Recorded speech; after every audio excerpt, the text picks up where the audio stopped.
Well, welcome to episode 2 of Parlor City Voice. I'm Mayor Scott Mentzer, and tonight I've got a special guest with us. Tim McCormick has joined us, and today we're going to talk a little bit about an event coming up this Friday. We are reintroducing the lighting up of downtown Bluffton, downtown Parlor City, with Christmas traditions.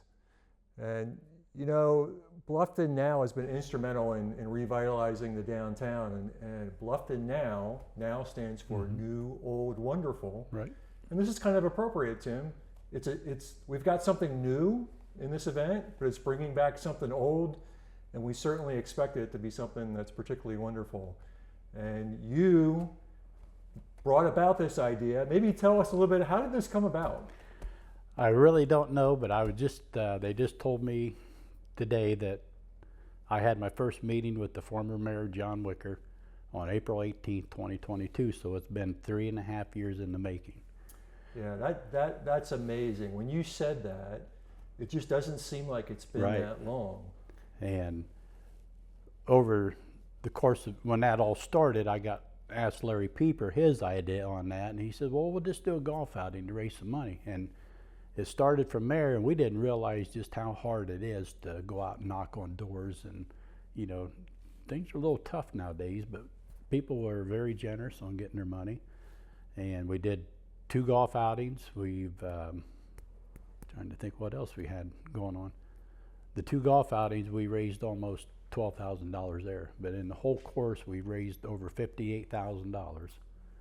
And we've spent $55,000 on all the new lights, the new Christmas tree, and that exceeded your goal. I mean, absolutely, originally, it did. You had set a goal much less than that. Right, and then the money just kept coming in, and we just kept getting more and more lights. And so Johnson Street never had lights on it before. Now we got lights on Johnson Street. I think I can remember a council meeting where you came to give an update on where you were at fundraising. And I think I asked you guys, I said, well, if you can exceed your goal, is there some other things that you might want to do? And in fact, that's what's happened. Right. And part of those other things is Johnson Street. Right. And interestingly enough, in the last council meeting, we had someone come to the council meeting and specifically wanted to ask about the lights on Johnson Street, because those weren't originally in the plan. Right. And the question was, what are those lights? They're called a sprig, and I just looked it up, and it's a sprig of holly. And so I'm assuming it just has something to do with the Christmas season. And so we can put to rest the idea that they're antlers. They're not antlers. They're not antlers. So it's a sprig of holly, maybe a sprig of mistletoe. It could be. So in case there's any romantics out there who want to stand underneath the sprig, call it mistletoe, call it whatever you want. Right. But Johnson Street will be lit up for you. Right. But once this got rolling, well, I got Larry involved, and we didn't know where to go from there. Our wheels were spinning. We didn't know what to do. So we asked Chuck King to come on board, because Chuck knows a lot of people. And then Chuck suggested Brenda Jackson. And I went and asked her, and she was willing to be part of the committee. And then with that, Brenda asked Aaron Pribble, and with Aaron, she come on board with Christy Lockwood, which she's the branch manager of ProFed, and Kira Lee, which is the branch manager of Three Rivers. And we still felt like we needed somebody else, so we had one of our larger donors said that he would give generously if we could get Steve Stauffer involved. And Larry and I met Steve on the Courthouse Plaza one Saturday afternoon, told him our idea, and then he thought about it. He called us and said he's more than willing to come on board. And then since then, Chuck has stepped down, and we replaced him with Joe Ayers, which he's going to be Santa Claus. Right. And then Travis Barnes and Brad Penrod sat in on a few meetings, and we elected Travis Barnes to be part of the committee, and he has just been a big super help on this. And Travis and Brad are both from the city electric department. Yes. So let's talk about that a little bit, because they've been instrumental in really working with you guys to get this going. So let's talk a little bit about what Brad and Travis has done from the electric utility. Okay, I'm not sure about Brad, but I know Brad has brought some ideas of how to store the lights, and once we got them in place, and then Travis by himself switched all the bulbs on all the buildings downtown, which is over 10,000 bulbs. one at a time. And we switched them from the old incandescent Yep. bulbs to now LED bulbs. LED bulbs. And I think what people are going to find is those bulbs are significantly brighter. Brighter, and they're going to save the city a lot of money. He told me just the block with the American Legion, the Republican and Democrat headquarters, on around Market Street, that used to be on 3 circuits running 60 amps. And now it's down to 1 fuse and 1.2 amps. Yeah, wow, that's amazing. Yeah. But I can't wait for people to see the difference, because I Right. think it's going to be dramatic. Right, I think it is too. I just think it's a great thing. Like I say, I know I'm missing somebody along the way here, but you know, we've had so much help that it's just unbelievable. So let's talk about the history of this a little bit. Mm-hmm. So this has been a long tradition in Bluffton. We paused it in 2019, I believe, due Mm-hmm. to COVID, and since then we haven't brought it back. Right. So you approached the mayor to have the conversation.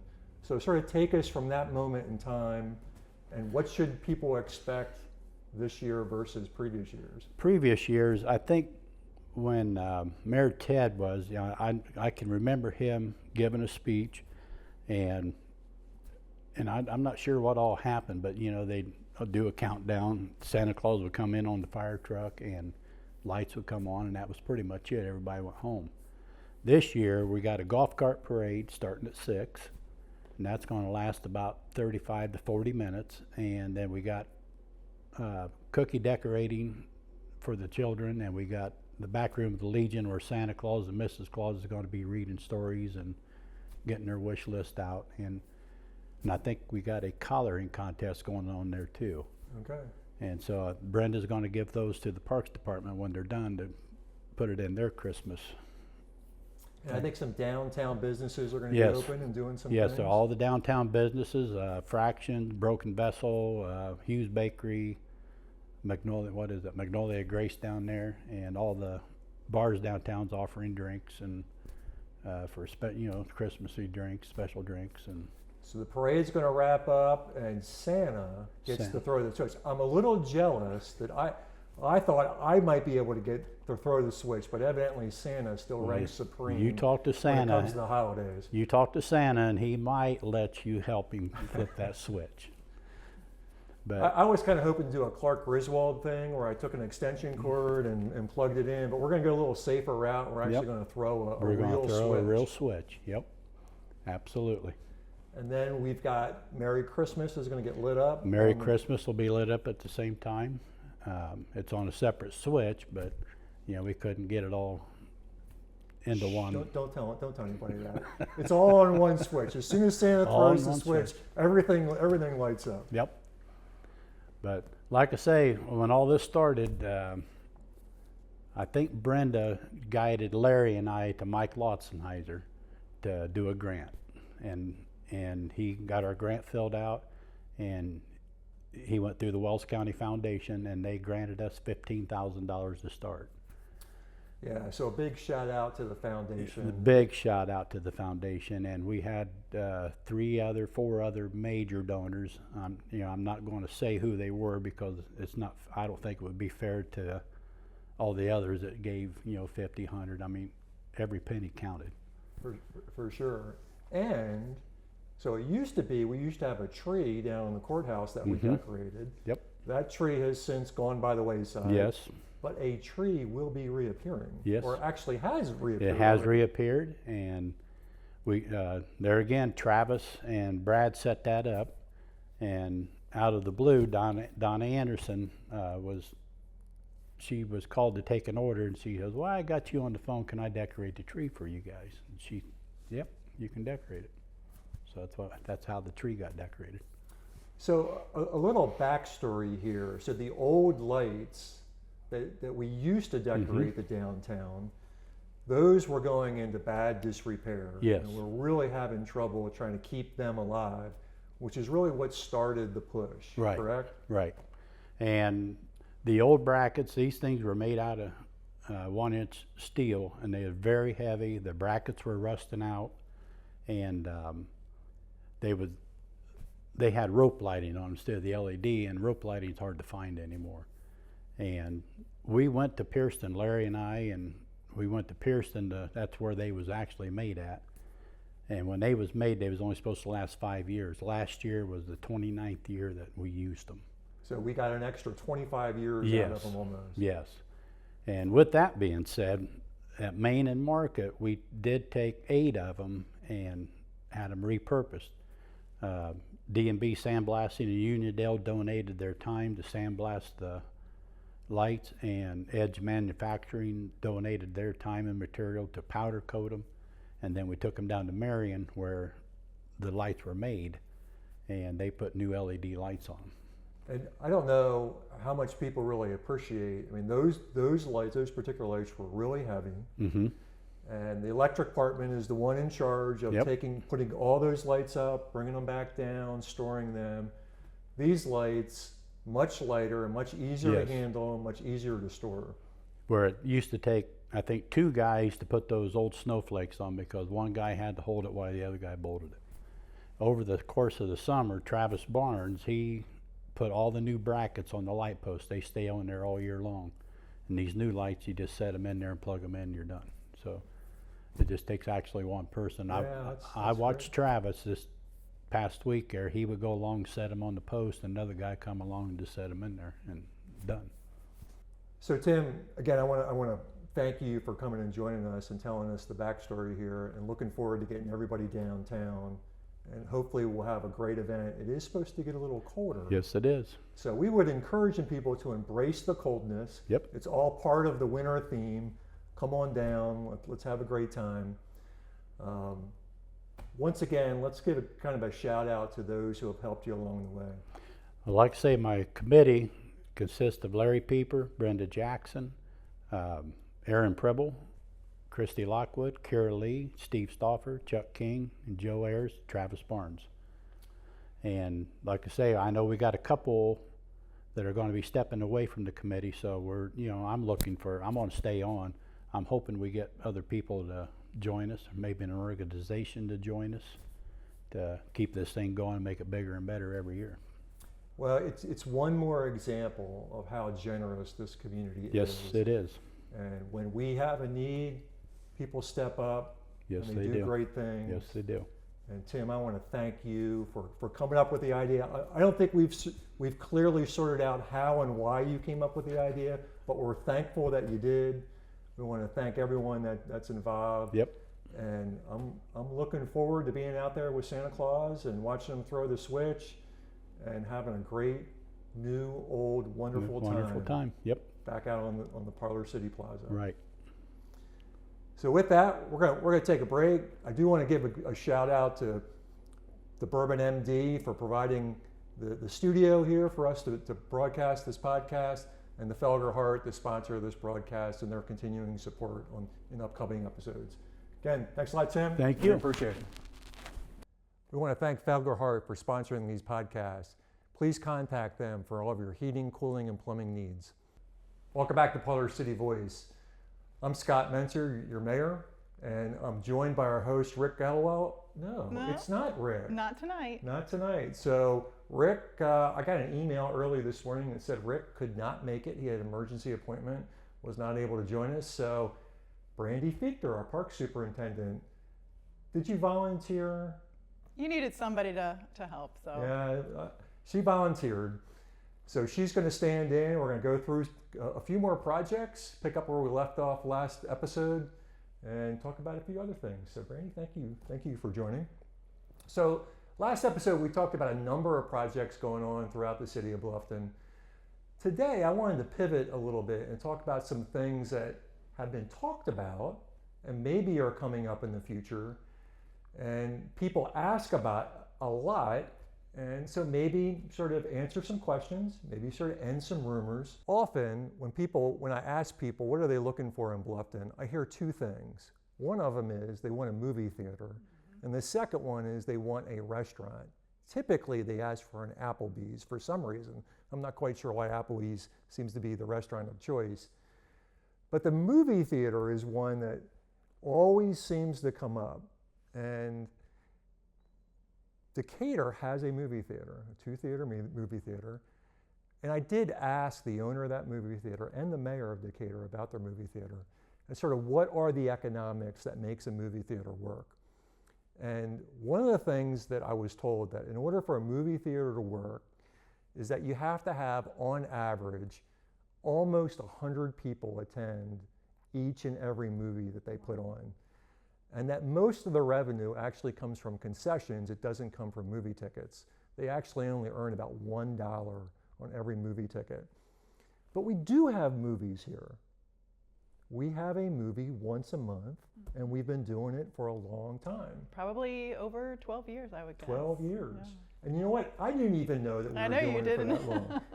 But we have one coming up Yep. in December. And what is the movie that's coming up? So the next theater Thursday is on the third Thursday, and it is called Red One. And it is a Christmas movie, so that's going to be at the Wells County Library, and that starts at 10 a.m. We do have snacks, if you're wondering. So we pop popcorn, and adults are invited to come. It's always the third Thursday, so we change it up. So here's the challenge. If you want a movie theater in Bluffton, we have to show the community that we're going to support showing movies in Bluffton. So if we can get 100 people to show up for movies on, what is it, It's the third Thursday of every third month. Thursday of every month, Yeah. maybe we can send a message to the community or to business owners or to maybe some entrepreneur that yes, there is an appetite, there is a drive to have movies in Bluffton. So that's my challenge. 100 people. Can you support? I'm if going to we get have to buy 100 some more people- popcorn. So you're saying if 100 people show up, you may run out of popcorn. I did just order some, so we could probably be fine this Okay, time. but there's the challenge. 100 people every third Thursday at the public library. And if we can make that happen month in and month out, I think I could make a pitch for someone to bring a movie theater in town. What do you think? I think people love that. All right, so there we go. So let's talk about a few other things that are going on. So the other thing that people talk about is the former Wells Community Hospital. You told me today that you were born in this I was hospital. born here. Do you remember which window you were in? I don't have a recollection.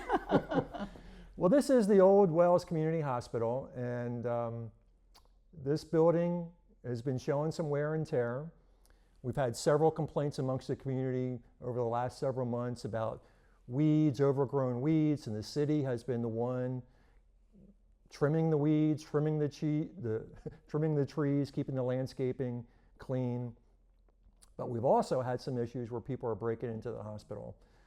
So the city has taken the initiative to board up the windows and the doors that have been breached or compromised. That in and of itself is not an easy thing because we don't own this building. So in order to even secure the building, we had to go in front of the local judge, get permission.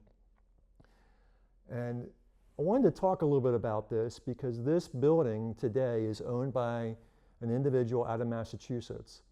So he bought it from the hospital. It changed hands a couple of times, and he's used this hospital to leverage other properties.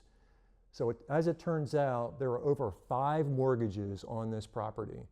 So people often ask, well, why don't you do something with it? Well, again, the city doesn't own it. We've been trying to get in contact with the owner to try to see what his intentions are. For a long time, the only tenant in the building was a dialysis center. They have since left the building and left the building in March, so it's been empty since March. The owner owes the city over $100,000 in past utilities, so the city has gone to court to try to collect those utilities. He owes a lot of people a lot of money. Even the federal government has filed suit against him for back federal taxes. So it looks like that's going to sort of work through the process of going through foreclosure. Again, there's 5 other mortgages that are sort of in line to get paid. But I wanted to make you aware, the city is aware of the situation. We're trying to do the things that we can do, take care of the landscaping, make sure the building is secure. The last thing we want someone to do is enter this building, get hurt. No one knows that they're there. So the building's been secured. We're going to do our best to kind of keep it tidy. And in the process, we're trying to see what happens with this building in the future. Hopefully, at some point in time, we can do something with this building and restore some glory either to the building or to the property. but that is a project that is on the board, so to speak, to work on. And I know there's a lot of other people who are born in this hospital would love to see something positive happen to it, and the city would like to see that as well. So the old community hospital, that's what's going on.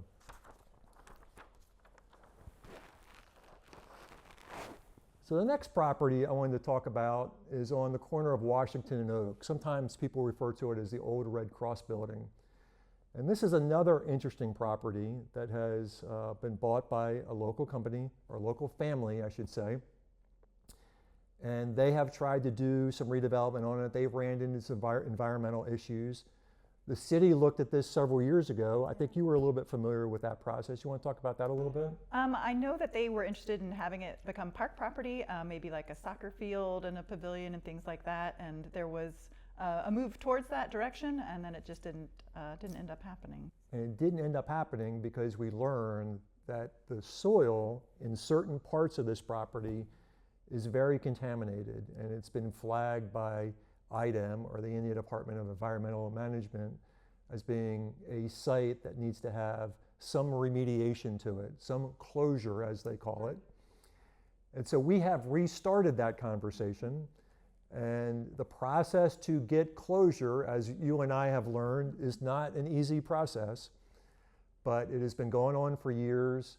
A shout out to the family who owns the property. They've been working at it really hard, and we think we're getting close to getting, quote, closure, right, which does place some restrictions on what we can do with the property, but we think we have an idea what we could do. Should we spill the beans on that, or should we wait on that for a later date? That's up to you. Oh, that's up to me. Well, I think we're going to wait on it for a later date, but I think we've got something pretty fun that we could possibly do with this property. And the reason I don't want to announce it at the moment is there's still a few hurdles that we have to get through, and it's possible we may not get over those hurdles, but we're working on it really hard. All those hurdles cost money. We're trying to get some grants to pay for some of those hurdles, but they involved inspection of soils, understanding where the contaminants are, what the concentration of those contaminants are, and then what we need to do with any material that we would have to dispose of off the property, and how those materials would have to be handled. So it may be, we could be a year from now before we really talk confidently about what's being done. But again, I want to make the community know that we're aware of this property, we're on top of it, we're working on it. Be patient, and if all things turn out the way we hope, it could be a pretty cool project. So stay tuned. So not nearly as exciting, but something that everyone should be aware of. This is called the Lead Service Line Replacement Program.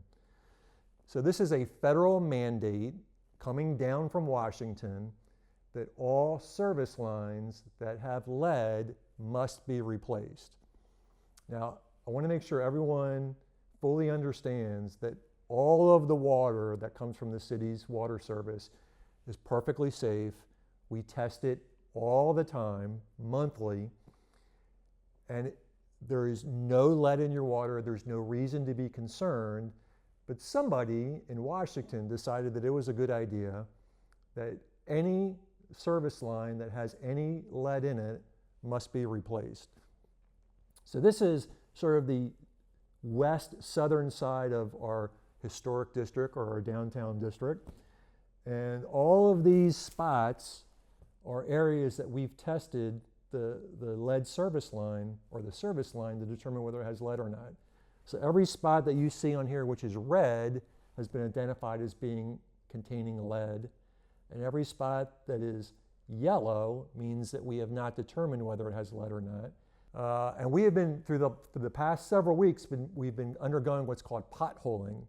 So potholing is a process where we dig a small hole down, and we get a sample of the pipe, and through that we can determine whether it's lead or not.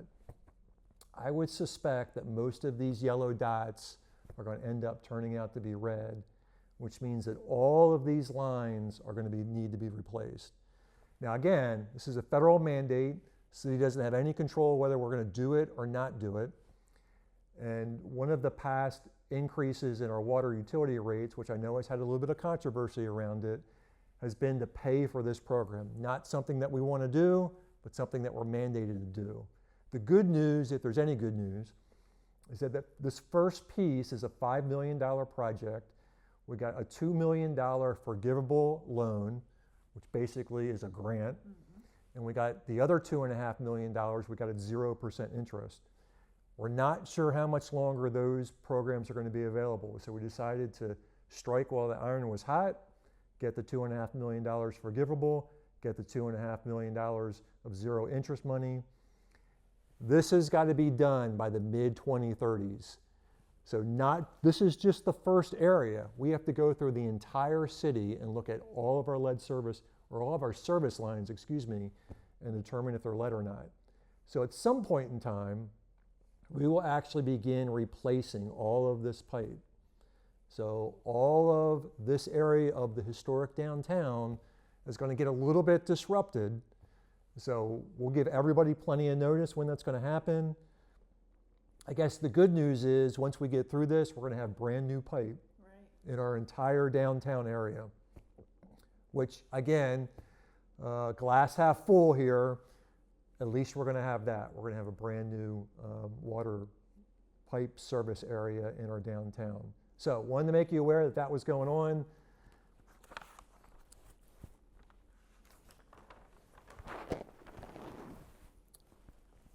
A project that we didn't talk about last week is a gas station on the corner of Main and Dustman, sometimes referred to as the shortstop. And I'm sure many people have seen that it has been under construction. And you know what? They have been knocking this thing out. I'm not sure who is moving faster, our aquatic center or the shortstop. It better be the aquatic center. We've got a deadline. But they've been hustling. Yeah. They have been hustling on this project. And so what is cool about this project is what are the two things people ask for? A movie theater and restaurant. Well, guess what? 2 restaurants going into this project. A Salvatore's, which I've never been to a Salvatore's. I just had it this weekend. Yeah, how was it? Cheese tortellini. It was very good. So I've heard a lot of good things about it. People have been raving about it. So on one side, there's going to be a Salvatore's. On the other side, there's going to be a Jimmy John's. So that's pretty cool. So 2 restaurants come into town. I'm not quite sure that's going to cure the need for people wanting an Applebee's. But hey, look, it's a Salvatore's and Italian food. Gotta love Italian. Gotta love Italian food. So looking forward to that. Doing a lot of great work. There's been a little bit of concern about how much traffic that's going to create at that intersection and whether we could redirect or sort of relay out how that traffic flows. And I wanted to let you know that a lot of people have asked the city about that. The city has asked about that. It is under the control of INDOT. So INDOT is the Indiana Department of Transportation. And since this rides along a state road, they're really in control of what we can or cannot do at those intersections. And so they are the ones who are dictating what the travel flow is going to look like. So when everyone is running the Salvatore's and there's a lot of traffic at that intersection, you're welcome to call the mayor's office. There's not a lot the mayor is going to be able to do to rectify that. But the fact that we're getting a couple restaurants and a brand new gas station is pretty exciting and looking forward to it. Do we know when this is going to be done? I do not know when it's going to be done. So estimated thanks for setting me up for failure on that. In 2 weeks. I do know the aquatic center is going to be done by Memorial Day. It will be. So the last thing I wanted to talk about, this is a good segue for Brandy to hop in here, is this doesn't look like much at the moment, but this is where our community garden, the Parlor City Community Garden, is going to be. So this has been a project that's been sort of on my wish list since becoming mayor. I love the idea of a community garden, and we were looking for a spot to place a garden. We wanted to see how much interest there would be, and we did a survey. We did. You want to talk about the survey a little bit? Yeah, we had 110 results from that. We had a lot of people that wanted to have their own plots, and then we also had, I think, 30-some people who wanted to just help at a garden spot. So as a committee, we've kind of talked and we discussed having both opportunities so that we could sell very affordably, like maybe $10 or something like that, a strip of ground that could be someone's private family's garden. And then we could also put in like a sharing garden. So we could put in as volunteers and maintain, and then anyone can just come and pick from that. And we know that you love peppers and tomatoes, so I have. That's right. So I imagine there's going to be a row of those.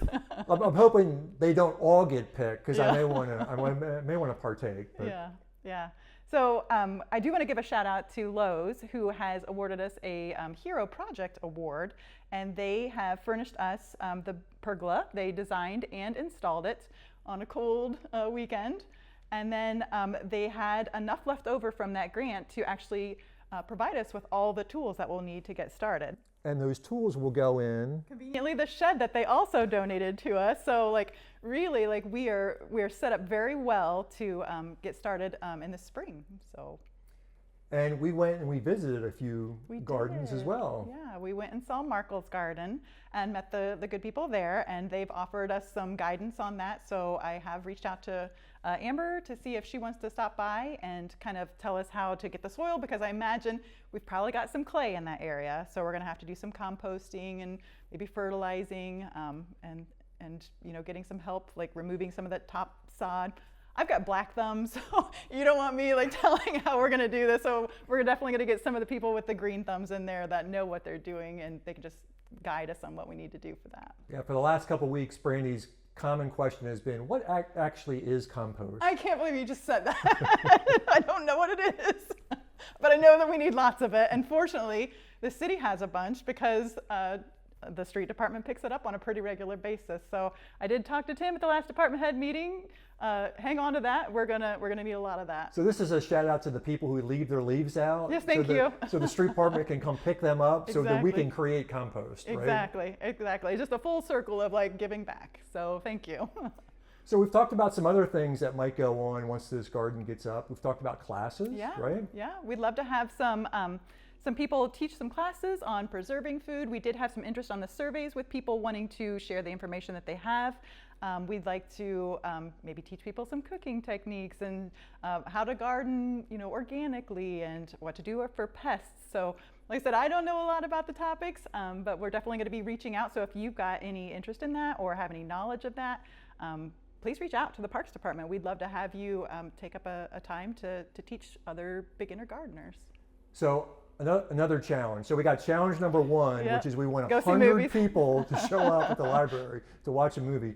Challenge number two is when we talked to the Markle group, they had a lot of interest early on. They did a survey. They got a lot of feedback. We got a lot of feedback in our survey. But the Markle experience was once they actually got the garden up and running, they had much fewer participants than people who expressed interest. So what we're looking for is a high participation rate of all those who have responded to the survey. Is the survey still up and running? The survey is still up and running. We actually have a Facebook page, so if you go to Parlor City Community Garden, you can like that and follow it so you can see what's going on. But yeah, the survey should be on there, and then you can take that and express your interest if you want to help with something like that. I'm not sure we're going to have like 500 plots to start with because everybody said start small. So we may start small and then grow from we there. want to start small and be overwhelmed. We do, yes. And I do hope that we can partner with the Master Gardeners and maybe work on some of the things that they've been doing with their raised beds and kind of like work together in that way. So when we fill up, we can maybe work with them on their locations and get them to full length.